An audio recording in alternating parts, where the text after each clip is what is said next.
ಸಾಮಾಜಿಕ ಜಾಲತಾಣದಲ್ಲಿ ಹಿಂದುತ್ವದ ಬಗ್ಗೆ ಕೆಟ್ಟದಾಗಿ ಪೋಸ್ಟ್ ಮಾಡಿದ್ದ ನಟ ಚೇತನ್ ಅವರನ್ನು ಬಂಧಿಸಲಾಗಿದೆ. ಚೇತನ್ ಅವರು ಉರಿಗೌಡ ಮತ್ತು ನಂಜೇಗೌಡ ವಿಚಾರವಾಗಿ ಆಕ್ಷೇಪಾರ್ಹ ಪೋಸ್ಟ್ ಮಾಡಿದ್ದರು. ಈ ಕುರಿತು ಶಿವಕುಮಾರ್ ಎನ್ನುವವರು ಶೇಷಾದ್ರಿಪುರಂ ಪೊಲೀಸ್ ಠಾಣೆಯಲ್ಲಿ ದೂರು ದಾಖಲಿಸಿದ್ದರು. ಈ ದೂರನ್ನು ಆಧರಿಸಿ ಶೇಷಾದ್ರಿಪುರಂ ಪೊಲೀಸರು ವಶಕ್ಕೆ ಪಡೆದು ನ್ಯಾಯಾಲಯಕ್ಕೆ ಹಾಜರುಪಡಿಸಿದ್ದರು.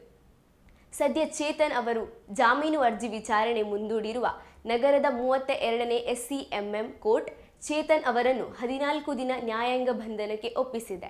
ಚೇತನ್ ತಮ್ಮ ಫೇಸ್ಬುಕ್ ಮತ್ತು ಟ್ವಿಟರ್ನಲ್ಲಿ ಉರಿಗೌಡ ನಂಜೇಗೌಡ ಬಗ್ಗೆ ಪೋಸ್ಟ್ ಒಂದನ್ನು ಹಂಚಿಕೊಂಡಿದ್ದು, ಅದರಲ್ಲಿ ಹಿಂದುತ್ವದ ಸುಳ್ಳಿನ ಆಧಾರದ ಮೇಲೆ ಕಟ್ಟಲಾಗಿದೆ.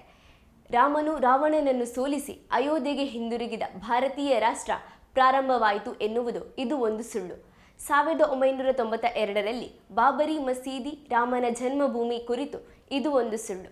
ಈಗ 2023ರಲ್ಲಿ ಉರಿಗೌಡ ಮತ್ತು ನಂಜೇಗೌಡರು ಟಿಪ್ಪುವನ್ನು ಕೊಂದರು ಎನ್ನುವುದು ಇದು ಕೂಡ ಒಂದು ಸುಳ್ಳು. ಹಿಂದುತ್ವವನ್ನು ಸತ್ಯದಿಂದ ಸೋಲಿಸಬಹುದು, ಸತ್ಯವೇ ಸಮಾನತೆ ಎಂದು ಪೋಸ್ಟ್ನಲ್ಲಿ ಬರೆದಿದ್ದಾರೆ.